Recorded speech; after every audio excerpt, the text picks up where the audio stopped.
Hey guys, it's Matt Steady here. Today I'm going to be doing a review of the Fifine K6 microphone. And here it is. So it's made of metal. It's good and solid and it feels very robust.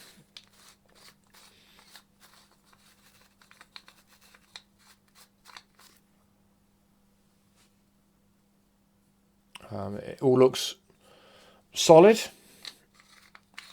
It's got a on-off switch, which personally I really miss on some high-end vocal mics. I think they're incredibly useful. However, I would say that in this case, the switch, unlike the metal casing, is made out of plastic, and I do wonder if that's going to be a weak link. It does feel slightly flimsy, so it'd be worth keeping an eye on as I use the mic going forward and see how that holds up. Hopefully it'll be absolutely fine. The first thing to say about this mic is it's cheap. It's stupidly cheap. It's less than £20 delivered on Amazon.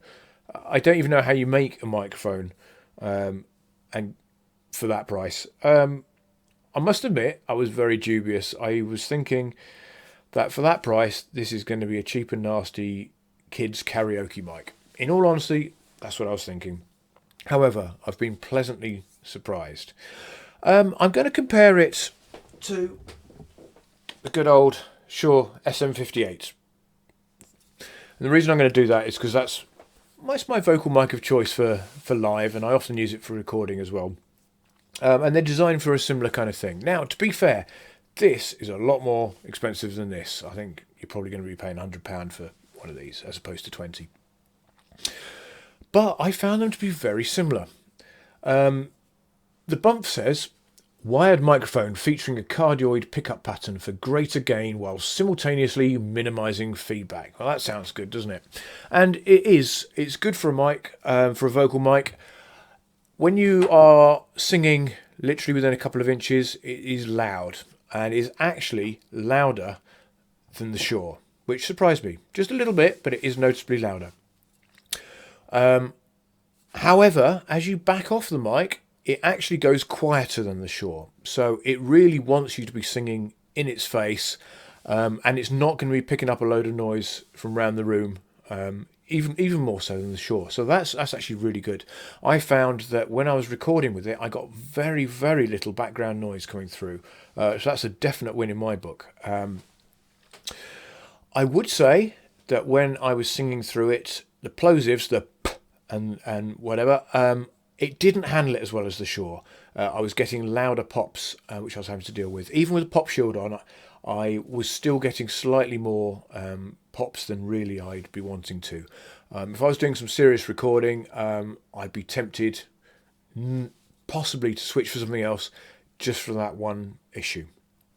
But saying that, it's not killer and it wasn't a nightmare, but it is something to be aware of. What else? Because of the low levels of background noise, I wonder what it would be like recording a guitar. So I recorded my acoustic guitar through it, and I was pleasantly surprised with the quality of the sound that came through it. Because the background noise is very low, I was able to jack up the gain quite a lot, and I was getting really quite a nice sound coming through. So I'm going to experiment with that a bit more. It's not something I normally recorded an acoustic guitar with, but it was quite nice, and I think in combination with recording with one of my other mics from different angles, I think it might be quite effective, so I'm going to have a play with that. So the bump also says it's good at handling feedback. How did it do? Well, I haven't gone and done a gig with it, not yet anyway. I might do that. It will certainly be an excellent backup mic, if nothing else, for taking to gigs. At that price, you can't go wrong. You might as well just go and buy one and have it in your bag. They're that cheap. I can't really see why you wouldn't do that. If you haven't got a spare mic, go and get one. Simple as that. So, feedback. I did a very unscientific test where basically I pointed the mic at my monitor and then increased the gain very, very slowly until I got feedback. It's not a real world scenario, I know, but it gives you an indication. It actually took... I had to put the gain up more on this mic to get feedback coming through than I did with the Shure. And remember, it's because it's very slightly louder when you're actually singing close to it, in a live situation, I think it would take quite a lot to get some feedback here. If I So that was quite impressive, actually. I'd like to see how it was handled in a live scenario for sure, and I'll probably do that at some point. How about tone? Well, I did some recording through both mics, and they were very similar in style and sound. If I had to be totally honest, I'd say that I preferred the sound coming through the SM58, but only by a very tiny bit. And it's possible that if I switched them round, maybe it was just because I knew that was the mic that I normally used. It could even be that, or it could be that because I use that mic a lot, I know what my vocals sound like coming through it. So the fact it sounded very slightly better might just be a familiarity thing. There was certainly nothing wrong with the vocals recorded using the Fifine, and it was quite impressive. No problems there at all. It didn't need a lot of EQ. Sounded nice coming through. No problems. Definitely usable.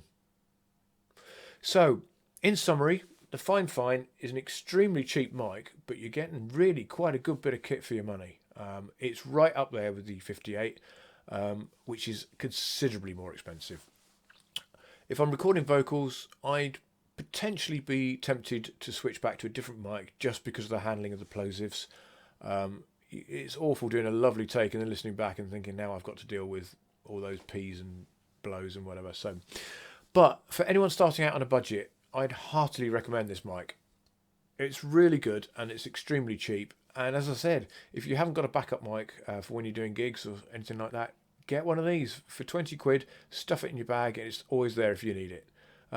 Yeah, this is a good mic and it gets my thumbs up.